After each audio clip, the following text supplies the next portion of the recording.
The sky above Thessara Prime burned with colors that shouldn't exist.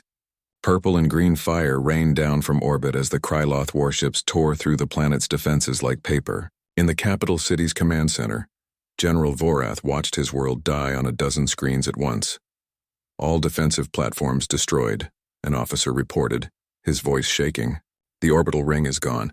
They're targeting the surface installations now. Vorath closed his 4 eyes and felt his heart sink.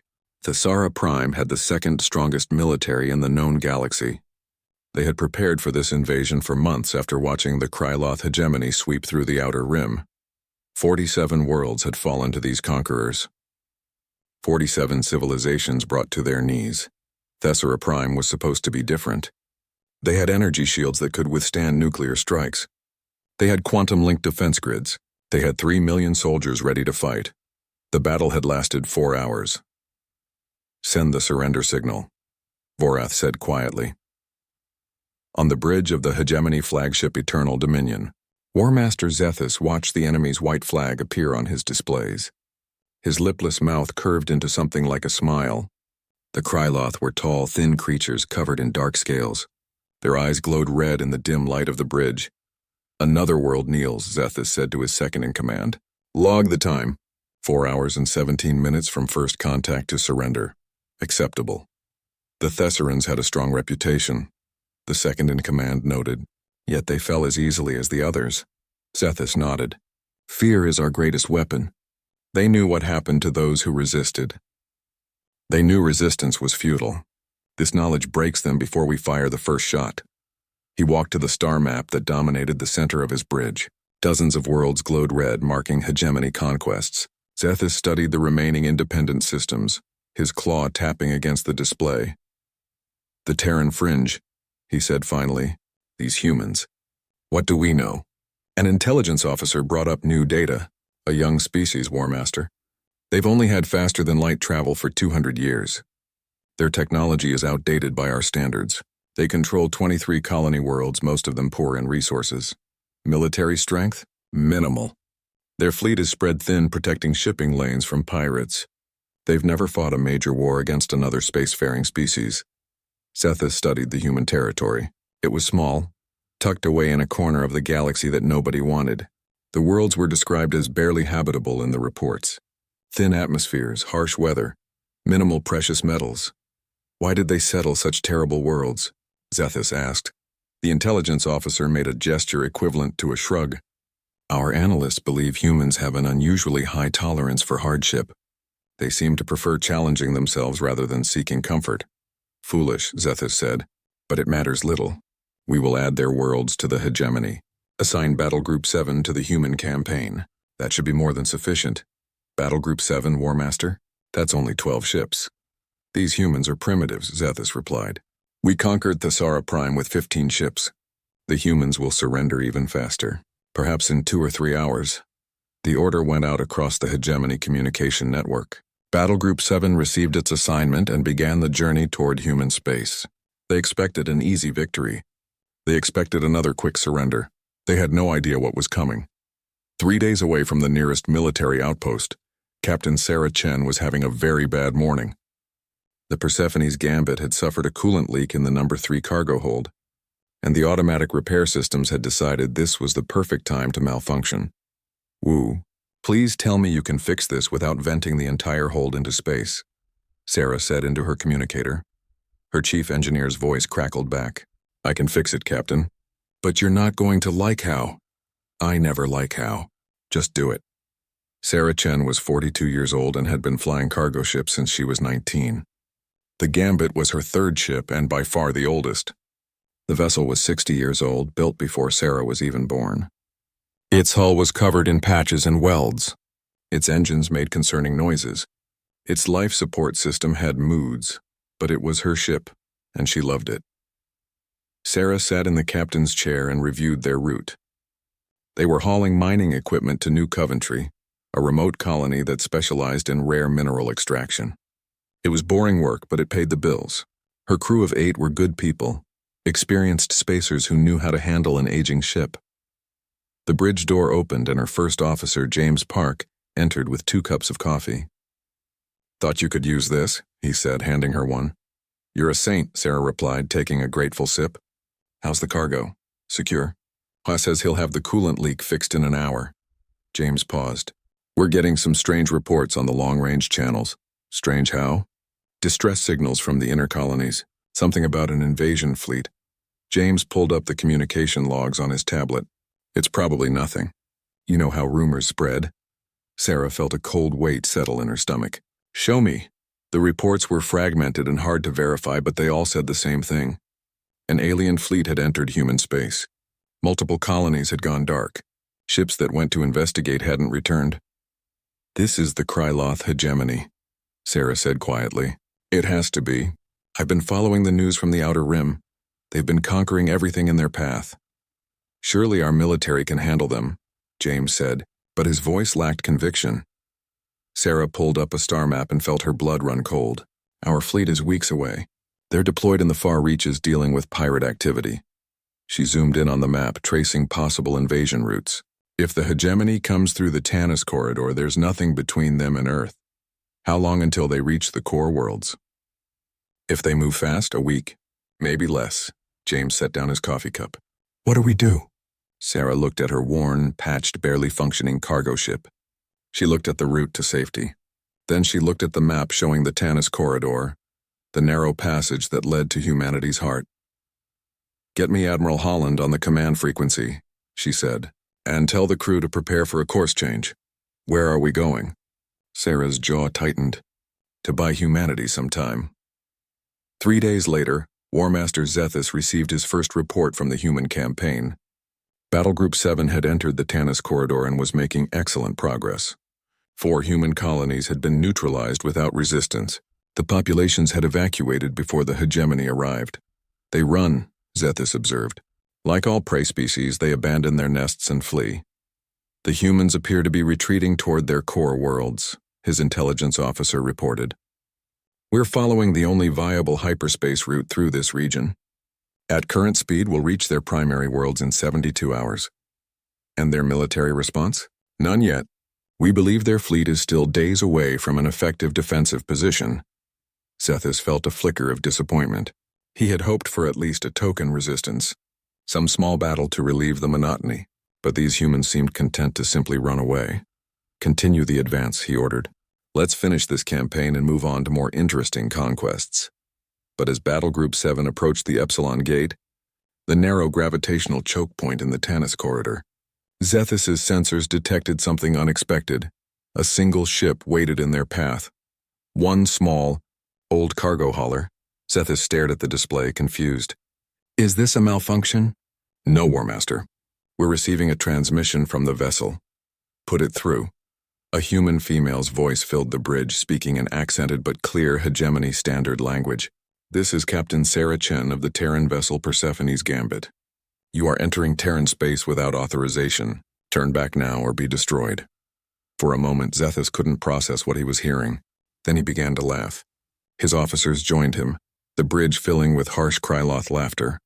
1 cargo ship against 12 warships, 1 human against the hegemony. This should be amusing, Zethus said. Rear Admiral Marcus Holland stared at the tactical display in the Terran Defense Force Command Center and felt the weight of 8 billion lives pressing down on his shoulders. The news was worse than anyone had imagined. Confirm those numbers, he said to his intelligence officer. Confirmed, sir. The Kryloth hegemony has deployed a battle group into human space. 12 warships. They've already neutralized 4 outer colonies without firing a shot. The colonists evacuated before they arrived. Smart, Holland muttered. No point dying for empty buildings. What's their heading? They're following the Tanis corridor, sir. It's the only practical hyperspace route to our core worlds. They'll reach the Epsilon Gate in approximately 18 hours. Holland pulled up detailed scans of the Epsilon Gate. It was a natural gravitational anomaly, a narrow point where ships had to drop out of hyperspace and navigate carefully through intense gravity fields. It was like a doorway, and once the hegemony passed through it, nothing stood between them and 14 human colonies, including Earth. Where's our fleet? Holland asked, though he already knew the answer. 3 weeks away, sir. Admiral Chen's battle group is engaged in anti-piracy operations in the far reaches. They received the recall order an hour ago, but even at maximum speed, they can't arrive in less than 21 days. 3 weeks. The hegemony would burn through human space in 3 days at their current pace. Holland's hands clenched into fists. We need someone at the Epsilon Gate, someone to slow them down, make them cautious, buy us time for the fleet to return. Sir, we don't have any military assets in that region. The nearest patrol ship is 48 hours away. Then put out a general call, Holland said. Any ship, military, civilian, I don't care. We need someone to hold that gate for 72 hours. His second-in-command looked at him with undisguised horror. Sir, you're asking someone to commit suicide. Against those warships, any lone vessel would be destroyed in minutes. I know what I'm asking, Holland said quietly. But if nobody holds that line, billions of people will die. Send the message. Make the offer clear. No sugarcoating. They'll be facing impossible odds. The message went out across all frequencies, encrypted military channels, and open civilian bands. It was short and brutal in its honesty. This is Rear Admiral Marcus Holland of the Terran Defense Force. We need a ship to hold the Epsilon Gate against enemy forces for 72 hours. This is a volunteer mission. The odds of survival are 0, but you'll be saving humanity. Any ship in range, please respond. For 5 minutes, there was only silence. Then a voice crackled over the communication channel. Female, calm, with a hint of dry humor. Admiral Holland, this is Captain Sarah Chen of the cargo vessel Persephone's Gambit. We're 4 hours from the Epsilon Gate. We'll hold your line. Holland felt his throat tighten. Captain Chen, did you understand the message? This is a one-way trip. I understand perfectly, Admiral. My crew voted. 8 votes for, 0 against. We're already adjusting course. Captain, I need to be clear. You'll be facing 12 hegemony warships. These are the same forces that crushed the Sarah Prime in 4 hours. Your ship is. An old cargo hauler held together with duct tape and hope, Sarah finished. Yeah, I know. But someone has to try, right? Might as well be us. Holland pulled up the Gambit's registry. 60 years old. No weapons beyond basic point defense. Maximum crew of 10, currently carrying 8. It was less a warship and more a flying warehouse. Godspeed, Captain Chen, Holland said. Humanity won't forget what you're doing. Just make sure you show up in 72 hours, Admiral. We'll try to leave some enemies for you to shoot. The communication ended. Holland sat down heavily in his chair and put his head in his hands. He had just sent 8 civilians to their deaths. But they might, just might, save billions. Aboard the Persephone's Gambit, Sarah gathered her crew in the small galley. All 8 of them crammed around the table, faces grim but determined. You all heard the message, Sarah said. This is your last chance to change your minds. We can drop anyone at the nearest station, no judgment. This is a volunteer mission, and that means you can choose not to volunteer. Marcus Wu, the chief engineer, snorted. Captain, I've been flying with you for 12 years. If you think I'm going to let you fly into a suicide mission without someone to keep your engines running, you're out of your mind. I'm staying, said James Park, the first officer. Me too, added Elena Rodriguez, the navigator. One by one, every crew member confirmed. They were staying. They were fighting. Sarah felt her eyes burn with unshed tears. All right then, let's figure out how a cargo ship takes on a battle fleet. The planning session lasted 3 hours. They couldn't win through firepower, that much was obvious. The Gambit had industrial lasers meant for cutting asteroids, some mining charges, and basic point defense systems designed to shoot down small debris. Against military-grade shields and armor, these weapons would be like throwing rocks at a tank. We need to think differently, Sarah said. We can't fight like a warship. We need to fight like what we are. A garbage scow, Wu suggested with dark humor. A civilian ship that knows every dirty trick in the book, Sarah corrected. We've outrun pirates, navigated asteroid fields, survived equipment failures in deep space. We know how to improvise. Elena pulled up detailed scans of the Epsilon Gate. The gravitational fields here are intense and chaotic. Military ships hate this kind of environment because it interferes with their targeting systems and tactical coordination. But we've navigated worse. We use the environment as a weapon, James said slowly. We know this terrain. They don't. Sarah nodded. Exactly. And we don't fight fair. We don't follow military doctrine. We do whatever it takes to survive one more minute. Wu disappeared into the engineering sections and returned hours later with a frightening list of modifications. They stripped the mining charges from the cargo holds and rigged them as improvised mines.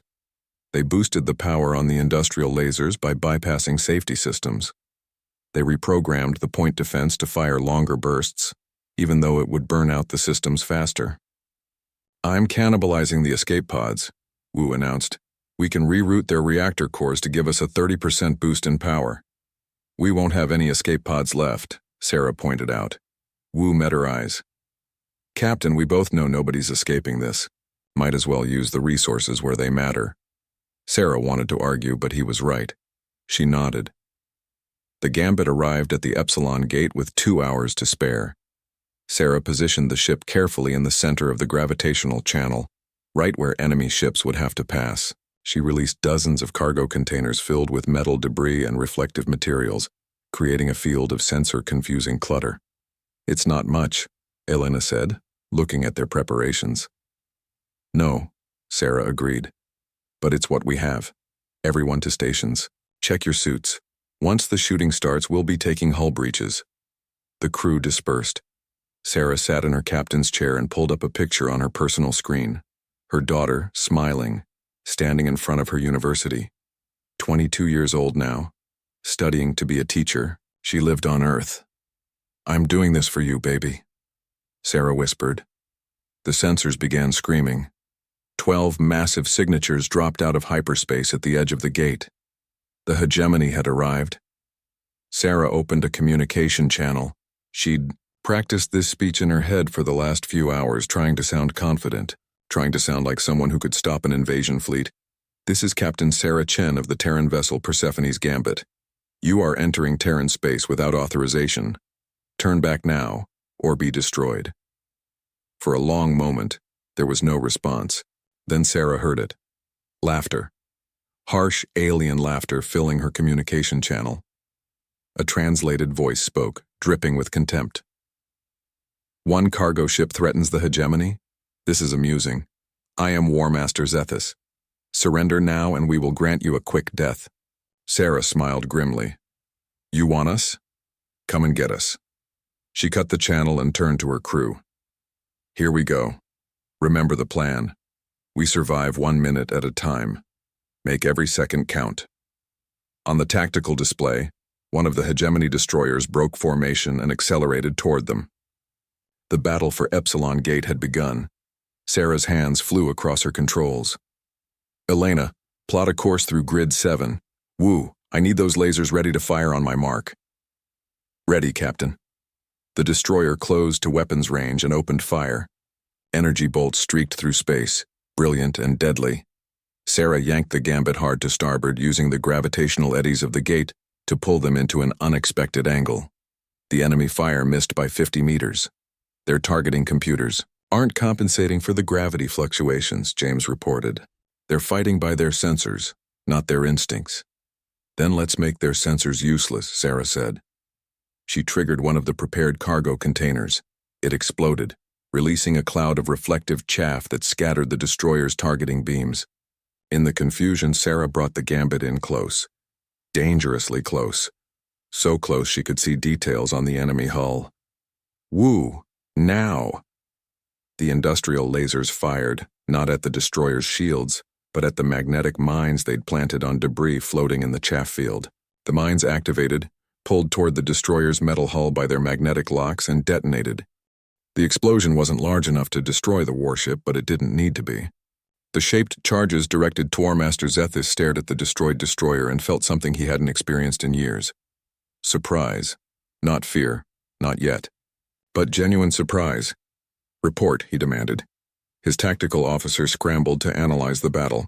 The human vessel used magnetic mines attached to debris. They lured our destroyer close, then activated the mines. Our commander didn't detect the trap until too late. One cargo ship just destroyed a hegemony destroyer, Zethus said slowly. One cargo ship. To be fair, War Master, the destroyer was only disabled, not destroyed.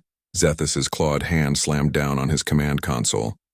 Disabled is destroyed in the middle of enemy territory. That ship is dead weight now. Its crew is stranded. He took a deep breath, forcing himself to think tactically. This human captain is clever. She knows she can't win through conventional combat, so she's using traps and tricks. Should we proceed with caution, War Master? No, Zethus decided. We overwhelm her with numbers. Send 3 ships. Approach from different vectors. She can't trap all 3 at once. 3 hegemony cruisers advanced on the Persephone's gambit. They moved carefully now, scanning for mines and debris traps. Their shields were at maximum power. Sarah watched them come and felt sweat running down her back despite the ship's cold temperature. 3 at once. Her first trap had worked because the enemy was overconfident. They wouldn't make the same mistake twice. "Woo, how's our reactor holding up?" she asked. "We're running at 115% of rated capacity. I can push it to 120 for short bursts, but much more and we risk a containment breach. We'll take what we can get." "Elena, I need a micro-jump calculation." Her navigator's face went pale. "Captain, micro-jumps this close to a gravitational anomaly are insane. The equations alone could take hours to calculate safely." "You have 3 minutes," Sarah said. "And it doesn't have to be safe. It just has to work once." Elena's fingers flew across her console, pulling up hyperspace calculations that would make any military navigator refuse the assignment. Micro-jumps were short-range hyperspace hops, usually only a few thousand kilometers. Near a gravitational anomaly like the Epsilon Gate, the risk of catastrophic failure was nearly 100%. "Got something?" Elena said. "Maybe. Probably. There's a 60% chance we make it. 30% chance we get torn apart in hyperspace. 10% chance we miss our exit point and end up halfway across the galaxy." "I'll take those odds," Sarah said. "Everyone secure." The 3 cruisers opened fire simultaneously. Energy beams lanced through space, targeting the gambit from 3 different angles. Sarah waited until the last possible second, until her shields were screaming and her hull was starting to heat up from near misses. "Jump!" she shouted. The gambit flickered and vanished. For 1 terrible second, Sarah felt the universe twist around her. The ship shook so violently that her teeth rattled. Alarms screamed. Something in the engineering section exploded. Then they dropped back into normal space, directly behind one of the cruisers. "Weapons range," James reported. "Their rear shields are weaker." Sarah didn't hesitate. She dumped emergency power to the industrial lasers and fired everything they had. The focused beams, designed to cut through solid rock, sliced into the cruiser's engine section. The enemy ship tried to turn, but Sarah was already moving, using the gravitational currents to slingshot around the crippled vessel. "Venting reactor plasma," Wu announced.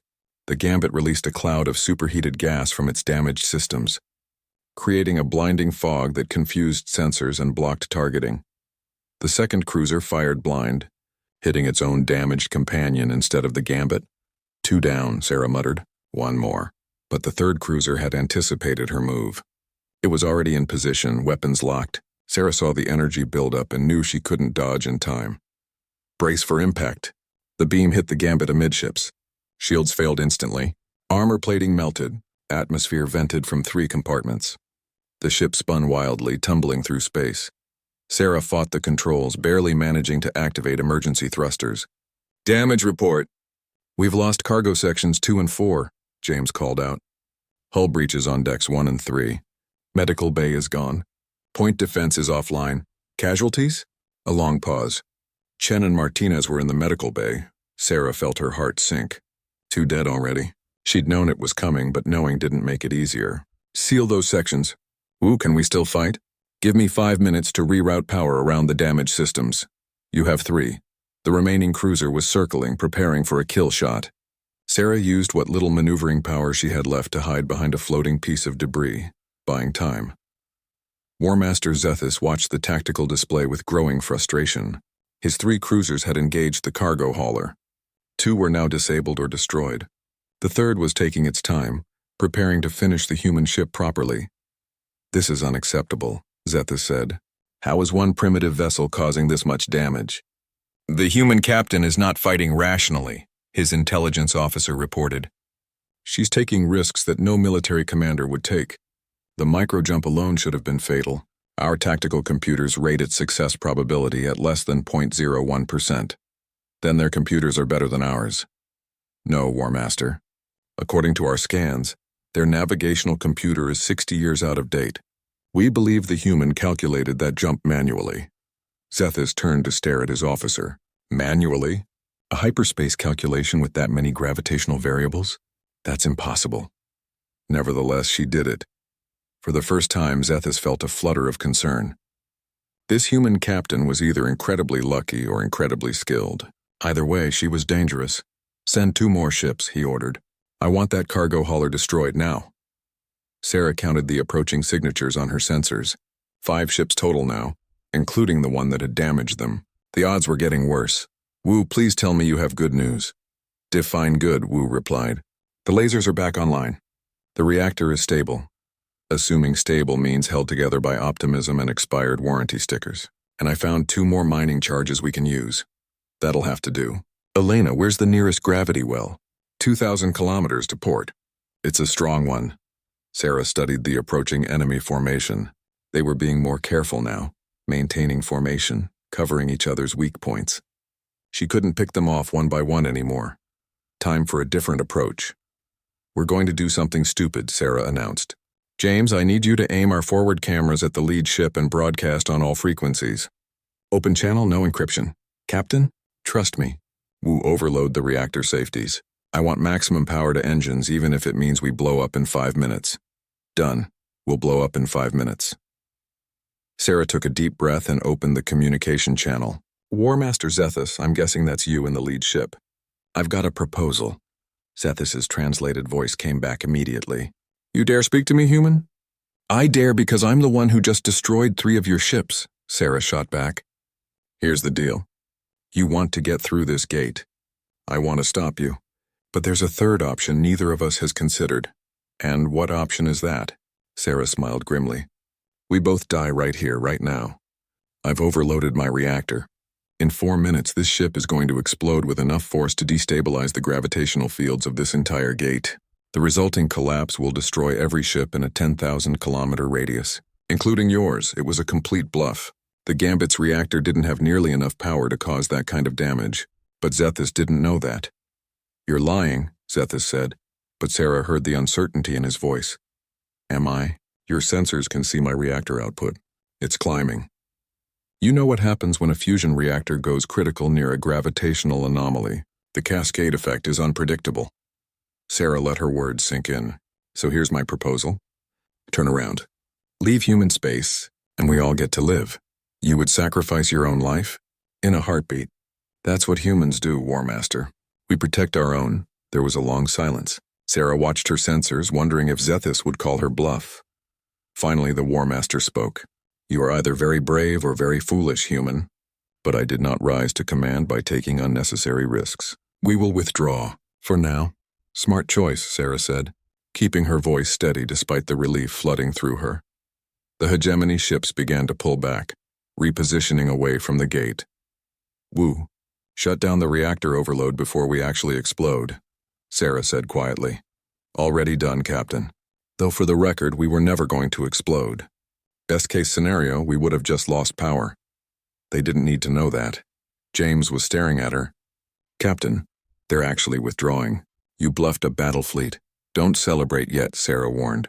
They'll be back once they realize I was lying. We bought ourselves maybe an hour. 2 at most, she checked the chronometer. They'd been holding the line for 8 hours. 64 more to go. Sarah leaned back in her chair and allowed herself 1 minute of rest. 2 crew members dead. Ship heavily damaged. Enemies temporarily retreated but certain to return. They'd survived the first engagement. Barely. Get some water, check your suits, and gray. The reprieve lasted 90 minutes. Sarah spent every second of it preparing for what came next. Wu performed emergency repairs on the hull breaches, using spare plating and magnetic seals. Elena recalculated their position and mapped every gravitational eddy within 10,000 kilometers. James organized their remaining supplies and weapons. They had 2 mining charges left. The industrial lasers were functioning but operating at reduced capacity. Point defense was still offline. The reactor was stable but temperamental. Half their maneuvering thrusters were damaged. "We're not going to last another fight like that last one," Wu said quietly as he worked on sealing a hull breach. Sarah didn't disagree. "Then we make sure the next fight is different." "How?" "I'm working on it." The sensors screamed a warning. The hegemony fleet was moving again, but this time they weren't sending 3 ships. They were sending 6, more than half their remaining force. War Master Zethus had decided to end this. "All ships maintain formation," Zethus commanded. "Overlapping shields, synchronized targeting." The human captain is clever, but she can't defeat mathematics. 6 ships firing together will overwhelm her defenses in seconds. His tactical officer nodded. "We've analyzed all her previous tactics. We're ready for micro-jumps, debris fields, and reactor plasma dumps. We have countermeasures for everything. Then let's finish this." The 6 warships advanced in a tight formation, covering each other's weaknesses. It was textbook military doctrine, the kind of coordinated assault that had crushed dozens of civilizations. Sarah watched them come and felt a desperate plan forming in her mind. It was insane. It probably wouldn't work, but nothing about this situation was sane anyway. "Elena, I need you to plot a course that takes us through Gravity Well 7, then loops back around Gravity Well 12. Elena pulled up the calculations. "Captain, that course would put us under stress forces that will tear the ship apart. The hull integrity is already compromised.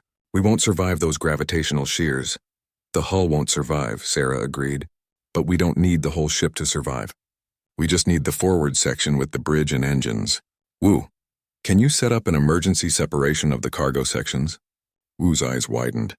"You want to deliberately break the ship in half?" "I want to use the cargo sections as decoys while we maneuver the front section." "Can you do it?" "It'll take time to set up the separation charges. You have 10 minutes. Wu ran for the engineering section. Elena continued plotting the course, shaking her head in disbelief. James checked the crew assignments. "Captain, if we separate, anyone in the rear sections will be stranded. No life support, no navigation." "I know," Sarah said quietly. "Make sure everyone is in the forward sections before we separate." The remaining crew of 6 moved to the front of the ship. They sealed the bulkhead doors behind them, leaving the rear half of the Gambit empty and silent.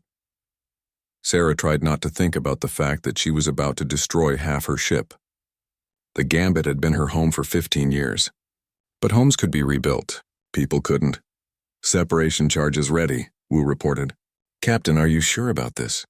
"No, but we're doing it anyway." "Everyone secure?" "This is going to get rough."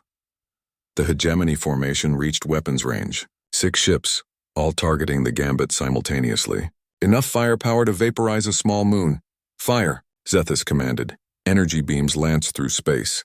Sarah triggered the separation charges at the same instant. The Gambit split in half with a shower of sparks and venting atmosphere. The rear sections tumbled away, all the ship's running lights still active, looking like a wounded vessel trying to escape. 4 of the 6 hegemony ships tracked the larger target, their automated systems following the bigger mass signature. Their weapons fire converged on the empty cargo sections, reducing them to glowing debris. Meanwhile, Sarah pushed the forward half of the Gambit into a tight turn, diving directly into Gravity Well 7. The gravitational forces grabbed the smaller ship segment and slung it forward at incredible speed. "Hull stress at 150%, Elena reported. "Structural integrity failing." "Hold together," Sarah muttered to her ship. Just a little longer. The 2 hegemony ships that had tracked the correct target fired, but their beams passed through empty space where the Gambit had been a second before. The gravitational slingshot had accelerated them beyond the enemy's targeting predictions. Sarah looped around Gravity Well 12 and came up behind the hegemony formation. Now they had the advantage of position. "Woo, everything we have left, fire!" The industrial lasers opened up, targeting the rearmost warship's engines. At the same time, Sarah released their last 2 mining charges, timing them to impact during the moment of confusion. One charge struck a glancing blow, barely denting shields. The second hit directly on a damaged section from an earlier fight. It punched through and detonated inside the hull. The warship's rear section exploded outward, not destroyed, but badly damaged and venting atmosphere. "That's 4 disabled," James reported. 8 total enemy casualties, but Sarah wasn't celebrating. The remaining 5 ships were turning, angry and focused. They had the Gambit pinned against the gravity well. No room to maneuver. No tricks left, all weapons depleted, Wu announced. Lasers are burned out. No charges. No countermeasures. We're out of tricks, Captain. Sarah looked at the tactical display and knew Wu was right. They'd fought brilliantly, survived impossibly long. But every ship has limits. Every crew has a breaking point. Time since we arrived at the gate? She asked. 23 hours, 17 minutes, less than a day. They'd held the line for less than a day and they needed to last 3 times that long. 48 hours to go. Impossible. All crew, Sarah said over the internal comm. This is the captain. I won't lie to you. We're out of weapons, low on options, and the enemy is coming. But we're still here. We're still fighting. Every minute we survive is another minute humanity has to prepare. So we keep going. We hold this line. Over the next 18 hours, the Gambit became a masterclass in desperation. With no weapons, Sarah used the only tool she had left, the ship itself and the environment. She learned every gravitational current in the Epsilon Gate. She used the wreckage from destroyed ships as obstacles and cover. When the hegemony ships fired, she positioned destroyed hulks between them and her ship, letting the wrecks absorb the damage. She vented atmosphere to create thrust when thrusters failed. She used the ship's emergency lights to blind sensors. She even manually dumped coolant into space, creating a freezing fog that temporarily disabled enemy targeting systems. The hegemony adapted to each trick, but Sarah kept improvising. When they learned to track her through the wreckage field, she hid inside a destroyed cruiser's hull. When they tried to flush her out with wide-area bombardment, she timed her movements to use the explosions themselves as cover. But the ship was dying. Every hour brought new failures. Life support was failing in sections. The reactor was cycling on and off unpredictably. Hull breaches appeared faster than they could be patched. And the crew was dying too. At hour 31, a random piece of debris punched through the bridge bulkhead. Elena was struck by shrapnel. She lived for 3 minutes, long enough to pass her navigation calculations to James, before bleeding out in her chair. At hour 42, the medical officer, trying to repair a damaged power conduit, was caught in an electrical surge. The shock killed him instantly. At hour 57, Wu was performing emergency repairs in the engine room when the hull section he was working on took a direct hit. The entire compartment vented into space. He managed to seal the breach before he died, saving the rest of the ship. Sarah felt each death like a physical blow. These were her people, her crew, her friends, but she couldn't stop. Couldn't slow down. Couldn't grieve. Every second of grief was a second the ship wasn't moving, wasn't evading, wasn't surviving. By hour 60, only 3 people remained alive. Sarah, James, and a junior engineer named Kim. The ship was a wreck held together by emergency force fields and prayers. Main power was gone. They were running on backup batteries that had maybe 6 hours of charge remaining. Captain, James said quietly, we're not going to make it to 72 hours. Sarah checked the chronometer. 60 hours, 18 minutes. 12 more hours to go. She looked at the tactical display. 5 hegemony warships remained active, circling like sharks around wounded prey. They knew the Gambit was defenseless now. They were taking their time, coordinating a final strike that would finish everything. I know, Sarah admitted, but we got 60 hours. That's 60 hours humanity had to evacuate to prepare to bring the fleet closer. We did what we came to do. We failed, James said bitterly. We were supposed to hold for 72 hours. We held as long as possible. That's all anyone can ask. Sarah pulled up the long-range communication system, preparing to send a final message to Admiral Holland. Her hands were shaking from exhaustion and blood loss. She'd been wounded 3 times in the last day but had kept it quiet, not wanting to demoralize the crew. Rear Admiral Holland, this is Captain Chen. We've held the Epsilon Gate for approximately 60 hours against hegemony forces. We've destroyed or disabled 7 enemy warships. Our ship is no longer combat capable, and we estimate we have less than 1 hour before final destruction. We've bought humanity as much time as we can. I hope it was enough. Chen out. She didn't wait for a response. The battle that followed was short and brutal. The Terran Defense Force, outnumbering the remaining hegemony ships by more than 15 to 1, swept through the Epsilon Gate with overwhelming force. War Master Zethus, recognizing the hopelessness of his situation, ordered an immediate retreat. 3 of his 5 remaining ships managed to jump to hyperspace before the human fleet could destroy them. 2 were not so lucky. They were torn apart by concentrated missile barrages, adding to the graveyard of wrecks that now filled the Epsilon Gate. Zethus's flagship, the Eternal Dominion, was the last to escape. As it prepared to jump, the War Master took one final look at the human cargo ship still drifting in the center of the battlefield. The Persephone's Gambit was barely recognizable. Half the ship was gone. The hull was scorched and perforated with hundreds of holes. It listed to one side, venting frozen atmosphere that sparkled in the light of distant stars. 1 cargo ship. 8 crew members. 60 hours of absolute hell. Mark that ship's registry, Zethus ordered his intelligence officer. Mark the captain's name. If I ever encounter humans again, I want to know what we're facing. Yes, War Master. Should I classify them as a military threat? Zethus was silent for a long moment, watching the Gambit grow smaller as his ship prepared to jump. Classify them as something worse. Classify them as a species that doesn't know when to quit. The Eternal Dominion vanished into hyperspace, fleeing toward hegemony space with news of a species that had done the impossible. Admiral Holland directed the recovery operation from his flagship, the Thermopylae. Medical shuttles raced toward the Gambit, cutting through the debris field. Engineers scrambled to stabilize the dying ship before its reactor finally gave out. Captain Chen, this is Recovery Shuttle Delta 3. We're approaching your position. Prepare for emergency evacuation. There was a long pause before Sarah responded. Her voice was barely a whisper. 3 survivors. Bridge section. Life support is. We're on emergency oxygen. Batteries failing. Understood. We're coming in now. Stay with us, Captain. The shuttle magnetically clamped onto what remained of the Gambit's hull. Emergency cutting tools sliced through the sealed bridge door. Medical teams rushed inside, finding 3 survivors in various states of injury and exhaustion. Sarah Chen was still in the captain's chair, her hands frozen on the controls. She'd refused to let go until she knew for certain the fleet had arrived. Now, with rescue finally here, her body gave out. She slumped forward, unconscious, before the medics reached her. James Park was found at the navigation station, having taken over Elena's duties after she died. He was awake but delirious from oxygen deprivation. Kim, the young engineer, was in the engine room, still trying to keep the reactor stable even as the rescue team carried her out. She kept insisting she needed to finish the repairs. All 3 were rushed to the medical bay aboard the Thermopylae. The doctors worked for 12 hours straight, treating injuries that ranged from severe radiation exposure to broken bones to psychological trauma. Sarah woke up 2 days later in a clean, white hospital room that smelled of antiseptic. For a moment she thought she was dead. Heaven, maybe. Certainly not the Gambit's cramped, dirty bridge.